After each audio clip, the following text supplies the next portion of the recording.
नमस्कार मित्रांनो, तुमचं स्वागत आहे आपल्या चॅनलवर। मित्रांनो, अधिक मास म्हणजेच धोंड्याचा महिना हा अत्यंत पवित्र मानला जातो आणि या महिन्यात एक खास परंपरा केली जाते, ती म्हणजे जावई वाण।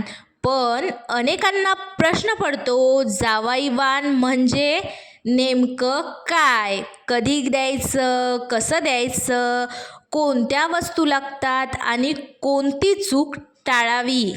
आजच्या या व्हिडिओमध्ये मी तुम्हाला जावई वाणाची संपूर्ण माहिती स्टेप बाय स्टेप सांगणार आहे, त्यामुळे हा व्हिडिओ शेवटपर्यंत नक्की पहा। मित्रांनो, हिंदू पंचांगानुसार दर 3 वर्षाने एक अतिरिक्त महिना येतो, त्याला अधिक मास म्हणतात। या महिन्याला पुरुषोत्तम मास देखील म्हणतात।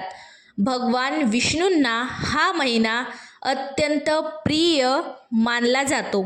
या महिन्यात पूजा, जप, दान, व्रत आणि पारायण यांना खूप महत्त्व असतं।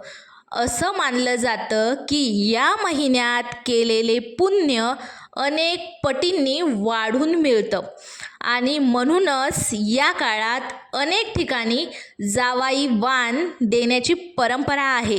आता सर्वात महत्त्वाचा प्रश्न, जावई वाण म्हणजे काय? मित्रांनो, मुलीच्या सासरी सुख, समृद्धी आणि अखंड सौभाग्य राहावं म्हणून मुलीच्या आई वडिलांकडून जावयाला आदराने दिलं जाणारं वाण म्हणजे जावई वाण।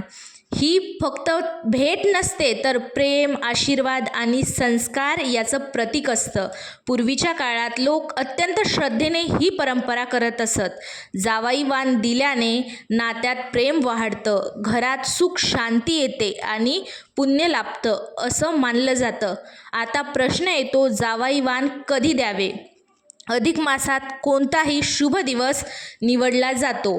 विशेषतः गुरुवार, सोमवार, एकादशी किंवा पौर्णिमा हे दिवस शुभ मानले जातात। सकाळी पूजा करून जावयाला घरी बोलवलं जातं। काही ठिकाणी संध्याकाळी देखील हा कार्यक्रम केला जातो। आता सर्वात महत्त्वाचा भाग, जावई वाणात काय द्यायचं? सर्वप्रथम नारळ, फळ, मिठाई, कपडे हे दिलं जातं। यानंतर शर्ट पीस, घड्याळ, अंगठी, टॉवेल, धोतर अशा वस्तूही काही लोक देतात। ताटामध्ये हळद, कुंकू, अक्षदा, फुले, दिवा ठेवला जातो आणि सर्वात महत्त्वाचं म्हणजे काय, तर श्रद्धा। महाग वस्तू दिल्या नाही तरी चालतात, पण मनापासून आदर असला पाहिजे। आता पाहूया संपूर्ण विधी। सर्वप्रथम जावई आणि मुलीचं औक्षण केलं जातं। त्यानंतर हळदी कुंकू लावलं जातं, फुलांचा हार घातला जातो, आरती केली जाते, नंतर वाणाचं ताट दिलं जातं। या ठिकाणी पाय धुण्याची देखील परंपरा आहे। त्यानंतर सर्वांना प्रसाद आणि जेवण दिलं जातं। ही संपूर्ण प्रक्रिया प्रेमाने आणि आनंदाने केली जाते। मित्रांनो, काही गोष्टी टाळणं खूप आवश्यक आहे। दिखावा करू नका, उधार घेऊन मोठेपणा करू नका, मनात राग ठेवू नका, परंपरेची थट्टा करू नका, कारण श्रद्धा आणि प्रेम हेच सर्वात मोठं वाण आहे।